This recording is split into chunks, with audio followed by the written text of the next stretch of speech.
Hi guys, I'm Adam Wilborn from WhatCulture. And I'm Andy Murray from WhatCulture, and coming up today we have got a huge potential spoiler for WWE Survivor Series 2020, and on top of that, Zelina Vega claims her WWE release has been, and I quote, literal hell. Plus, if you've ever wanted The Undertaker to personally tell you to now you can, and an update on when you can expect Karrion Kross back in NXT. This is the news. Well, let's kick things off with the Survivor Series spoilers then. Fightful Select, new report coming through stating that the last person for the men's Team SmackDown for the traditional 5-on-5 elimination match is going to be Big E. Lovely stuff indeed. Apparently there was actually a match scheduled for Big E to qualify in for last week's SmackDown, but it had to be cut because of time constraints. Leads me to wonder if they'll probably just do a qualifier tonight, right? That seems to be the simplest way to do that. Set him up so he can be in Team SmackDown with Seth the Chef Rollins, Jey Uso, Baron Corbin, and Kevin Owens. Kevin Owens, right? Kevin Owens, there we go. They'll be facing AJ Styles, Keith Lee, Braun Strowman, Sheamus, and Riddle. Not Matt Riddle, just Riddle. Always forget that. So Big E coming through, presumably part of his big singles push up the ranks in WWE. He's been separated from Kofi and Xavier, going to qualify for the SmackDown men's team here. And you'd have to imagine he'd be one of the favorites, surely, to be like the last man standing in this, the sole survivor of T-shirt time 2020. If you consider the reports on how WWE want to present him, and separating him from the New Day was apparently part of a push to make him a more serious character and all this stuff, I'd love to see him be the last guy standing, man. It's about time they put that kind of level of faith in someone fresh, new, and exciting. And I know Big E has been around for years and years and years, right? So you know you're used to him. But he hasn't had this level of singles focus. Ever. Even when he was Intercontinental Champion and stuff, he was just kind of like, it's mid-card guy, see you later. Now, it feels we're on the cusp of something cool, so I can't wait to see him in that team, and I would love to see him as the sole survivor. Oh, to be a fly on the wall backstage when Big E and Keith Lee are about to lock up at Survivor Series final way. The right decision. I think he has to be on that team, has to be a part of it. I do think, we did a predictions podcast, which should be out tomorrow, ahead of Survivor Series, me and Hamflet. I do think Team Raw probably wins the men's side of things, purely because, well, look at that sodding team, and the other one's got a King and Seth Rollins. Like, the other side, apart from Big E, can easily eat a loss in there. But I also do like the fact that they are confirming who is going to be the fifth member of this match. Yeah, they've only got 3 women on there. You sense probably Bayley's going to be one of them, and they're going to hoy Billie Kay on there because they're going to, just stomp on my heart by doing an iconic spot on Sunday, probably between her and Peyton Royce. But I think it's the right decision, and I think it's right that they clarify that and don't leave it to the night of Survivor Series, because I'd already seen a lot of speculation that the final member of Team SmackDown, Andy, was going to be The Undertaker, which is not going to happen. I know, yes, history, and what about 30 years ago? Yeah, no, it's not going to happen. Although, Andy, how much would you pay to see The Undertaker get pounced by Keith Lee? Not $1,000, mate, that's for sure. Well, speaking of The Undertaker and $1,000, that's literally the best transition we've made this year. You can pay $1,000 to get a cameo video of The Undertaker, as I said, telling you to Bruce. There's only 30 available, or there were only 30 available at launch. At time of recording, there are only about 14 remaining. Interesting, all this, not just because The Undertaker's on Cameo, and it's going to be a bit weird to have him, after his legacy, tell Janet to have a happy 60 or something. At the end of the day, you've spent your money, you can tell him to say whatever you like. But also, I thought wrestlers were banned from Cameo, Andy. What happened to the third-party content ban, man? I mean, the boring answer to that is probably The Undertaker's not a full-time performer, but, with the story we're about to talk about after this one, that's one hell of a double standard, my friends. $1,000 is a lot to get a 20-second video clip from The Undertaker telling you happy birthday or free the Deirdre Rashid or whatever. But nice callback. But listen, we're not here to tell you what to do with your money. If you want to throw $1,000 at The Undertaker to say your name, go for it, brother and sisters. we are here to tell you what to do with your money. A, you should have spent it when Big E was on Cameo, because he was obviously the best person to get a cameo from, aside from the Iconics, obviously. And B, me and Andy are going to just join Cameo, and for like $10, we'll say oh. So it's up to you, really. Yeah, we'll even get ourselves... I mean, we won't get ourselves cancelled. We're your brother. We try that every day on the news anyway, so let's move on. I'm having an absolute disaster on this video today, man. Let's go over to Zelina Vega, talking about Cameo stuff, or related stuff to all that. She spoke out again on her Twitch channel, did another stream speaking about her WWE release. This comes like 24 hours after apparently a very powerful conversation with the SAG-AFTRA, SAG-AFTRA? Yeah, I think so. Got the stuff all over the place. They had a conversation, stuff is happening there, things are going on in the background.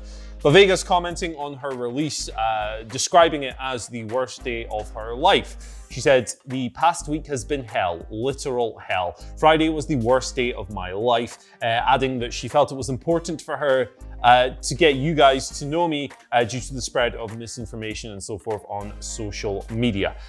Here's another quote from her here. I was somebody who let people walk all over me. I was insecure and I didn't stand up for myself. Looking at social media, I expected the absolute worst. I was pleasantly surprised. I thought that people were going to look at me like the devil. Let's just say that the narrative has been spun completely out of control and is completely wrong.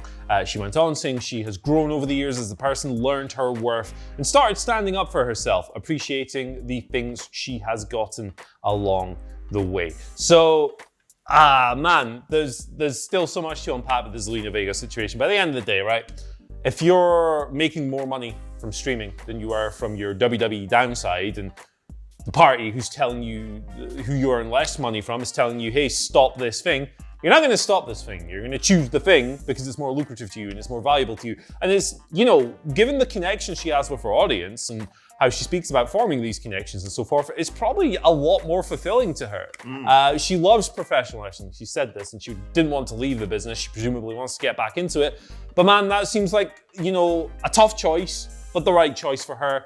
Hope it all works out for her, obviously, and I hope that she can be a force for positive change in this industry, because it does need it. The independent contractor status is grossly mishandled, grossly misused. These people are classified as independent contractors, yet the people they work for want to treat them like employees. It doesn't work. WWE wants to have their cake and eat it, as we've said before. But this isn't going away. We've got the SAG-AFTRA stuff. There's things moving in the background there. Andrew Yang, the Democratic politician, has obviously said as well that if Joe Biden wins the election, which he has, I will try and force positive change here as well. Things are occurring. This is going to continue developing. I suspect we'll be talking about this for months and months and months. At the moment, shout outs to Zelina Vega. Good for her for standing up for herself. Good for her for placing worth in herself. She's a great performer. She has a genuinely strong connection with the people she broadcasts to on Twitch and so forth. All power to her. Hope she's well. Yeah, exactly. I think you've covered everything there. More power to her.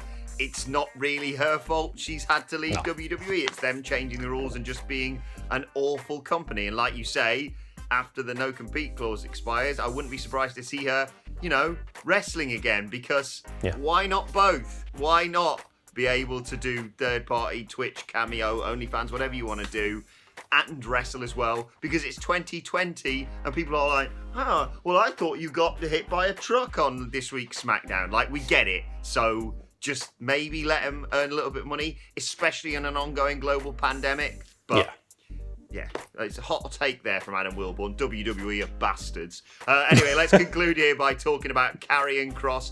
He is apparently set to return to NXT imminently, according to Dave Meltzer on the most recent episode of Wrestling Observer Radio. He said he was on his way back to television. Of course, he suffered a separated shoulder after winning the NXT Championship at TakeOver 30 back in August, which weirdly still feels like about a year ago. Yeah. Time has no meaning. But yes, apparently these sort of injuries have a recovery time of up to 12 weeks. So he's on schedule for a comeback ASAP. Do not be surprised if he, I don't know, shows his face perhaps even at War Games. Where are my manners? In the words of William Regal. But yeah, I'm excited to see him back. Big fan of his. Love the way he's been presented this year, Andy. He's a monster as well. Like, if you've seen the stuff him and Scarlett have been posting on social media, I saw a video, like maybe like, I don't know, like 8 weeks after he suffered this separated shoulder, of him just lateral pull down with 2 women, one of which was Scarlett, in a basket. Like, human beings are not light. This man is doing this after the back of, you know, this injury and stuff. He's a freak. He's like Lazarus. He's got that John Cena healing power, it certainly seems. So, yeah, let's see what they do with him when they get him back on TV. They've handled him extremely well. The big overbearing images on the Tron and everything else, the squash matches, smashing Tommy Chomper in like, you know, 5 minutes or whatever it was. Maybe it was shorter. I think it was shorter, actually. Yeah, man, he's on the road to recovery. This guy is bionic. I think this guy would recover from a broken leg with just, you know, some paracetamol and a light walking schedule. He's a beast. Walk it off. Yeah, there you go. Like, sleep it off, pal. You'll be all right in the morning. He's definitely been watching Scott Steiner's workout videos, by the way, as well. Having seen that clip. 100%, man. Jeez. Right, let's move on to your Twitter questions at WhatCulture WWE. Of course, you want to get in touch with us. Ron17 starts us off saying, how would you like to see Charlotte Flair return, and who should she feud with? By the way, here's Yoda getting his daily news from Andy Murray. Good boy, Yoda. Yeah, good boy. Charlotte Flair, what do you reckon? Big Chaz Flair, how's she gonna come back? I kind of miss her, you know. Yeah. Obviously, you always have like the criticisms with the way she's been booked over certain other people and spotlights and the 2-day title reigns adding up to beating her father someday and so forth. But like, she's a great performer, man, and I do miss her presence on TV. You know, we talked about this before the news, and you know, it's your idea, so I'm not gonna take any sort of credit for it, but Asuka is probably the right opponent, right? Comes back, that's my belt, Asuka. I'm gonna take it away from you. Prey on the anxieties people have whenever Charlotte Flair is in a big situation with a wrestler that people like a little bit more, and then have Asuka win. Like, undo that WrestleMania match from a few years ago. It's your idea. It's a great one. Yeah, I think you're spot on. I think it's just really easy, straightforward booking. You can do something long term, maybe with the Rumble winner with Sasha Banks, and then just have Charlotte Flair come back, and because she's entitled and best at playing a heel, just come back and go, all right, I'll have that belt, Asuka. And we all know what happens when I face you at WrestleMania. So you probably just hand it over right now, and then just them have probably one of the best matches at WrestleMania, because that's what Charlotte Flair does. Look, the NXT experiment was a bit of a failure, if we're all perfectly honest, but that doesn't stop the fact that she always pulls out the best in people, and you don't really have to try that hard to pull out a class match from Asuka. So yeah, right the wrongs of a few years ago at WrestleMania as well. Second question today comes from Wedgeman Brad, who says, how do you think the Money in the Bank cash-in should be done? I can see The Miz cashing in on Drew at Survivor Series mid-match when both men are down, only for him to get murdered by a spear from the Tribal Chief, causing him to fail and lose his opportunity. Yeah, I like that a lot. I think with Miz, you should probably go with the Baron Corbin thing, right? It's no shade on Miz. I think Miz is a tremendous TV character and all-around performer. I think he's a great promo. He's a great heel. He's excellent, and he's grown into his role so much over the past few years. But look who are the champions at the moment. Drew McIntyre is a bad Mother Hubbard. Roman Reigns is a bad Mother Hubbard. I don't really think that with this version of Miz, who loses pretty much every week and kind of, you know, is presented like a bit of a goof, I don't think you can have him take the title off them. I know it's Money in the Bank and there's all kinds of stuff you can do, and they take advantage of weakened states and stuff, but I still wouldn't compromise or risk compromising one of those title reigns for him at the moment. So yes, I'm in agreement. Have him mess it up at the weekend. Get the Money in the Bank briefcase away for a while, bring it back next year when we have the pay-per-view. I think it's a good idea. It is a good idea. I still think WWE loves a bit of history, and he's going to cash in on Sunday. At the end of the day, if in real life you were going to cash in on Drew McIntyre, you'd probably want to face him after a week where he's fought Randy Orton brutally to regain that title, and then had a fight with the Tribal Sodding Chief. Obviously, I think Roman Reigns should win that match on Sunday, but Drew puts up a spirited defense. Definitely have Roman kick out of a Claymore, maybe even with a cheeky Hoy in the bollocks alongside it.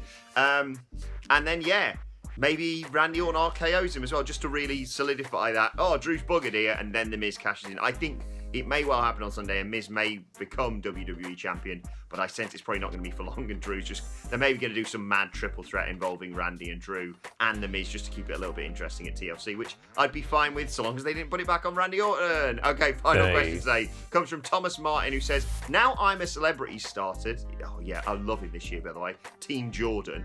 Which wrestlers would you like to see doing a Bush Tucker trial, and which wrestlers would be at home in the jungle? Well, the second part of that question's easy, Thomas. It's Jungle Boy. But Andy, who do you want to see doing Bush Tucker trials? Otis. Who else could it possibly be, right? Otis. I want to see him. I mean, you could put him in any scenario in the jungle and it'd be ridiculous and fun and silly and we'd all love it. But like, man, you want to do the Jungle Book bit? You'll do it better than me. Go for it. Go on. Well, you were suggesting what sort of large animal he could fight, and I said, why just have him fight Baloo? So, Otis versus Baloo. Book it, Vince. Speaking of Vince, he's the guy I'd like to see a Bush Tucker trial, because I think everyone agrees we'd all like to see Vince McMahon eat a kangaroo's anus. So, happy Friday. Hope you're not having your breakfast watching this, but let us know your favourites in the comments section below, and we'll mention a few of them next week probably. Right, let's move on to today's and finally, and just a nod to Dax Harwood being mint on social media again. This from his Instagram story. Lovely photo of him, Dash, and Vinnie Mac himself in a gallery looking at PWI's Tag Team Top 50, who I think they did pretty well in. So there you go. Maybe tag teams are good, Andy, and we were just wrong. I say we. Vince was wrong. Yeah. I don't know if FTR finished as number one, but they were definitely in the top one on that list. So a lot of people hate this stuff. I think it's kind of fun. I'm sorry, it's just kind of entertaining to me. Good for them. Yeah, exactly. Let us know your thoughts on that and all today's news stories in the comment section below. Don't forget to like, share, and subscribe. And subscribe to WhatCulture Wrestling on either iTunes, Spotify, wherever you get your podcasts from, for daily wrestling podcasts. Myself and the Daddy Boys previewing SmackDown. And of course, you got Wrestle Culture with the hashtag Bloody Good Quiz later on today. Plus, you can let us know your thoughts and Twitter questions on Twitter at WhatCultureWWE. Watch there. Follow both of us. You can follow Andy Murray at... Follow me at Andy H. Murray. The H stands for happy 18th birthday to the debut of Vince Russo on TNA television, which, as we know from the Spike TV situation, worked out extremely well in the long run. Yep. A bit of checkered history between me and Vinny Russo, so I'm not even going to say happy anniversary. Go and watch the anniversary thing of Chris Jericho returning to WWE TV with that bloke pretending to be JR and going, Bobby Lashley, which always makes me laugh. You can follow me on Twitter at Adam Wilborn. Follow us all at WhatCulture WWE. Don't forget to join us for our Survivor Series live stream on Sunday night as well. Red versus Blue, me versus Phil. What could possibly go wrong? But for now, my thanks to Andy Murray. Thank you for joining us, and we will see you soon.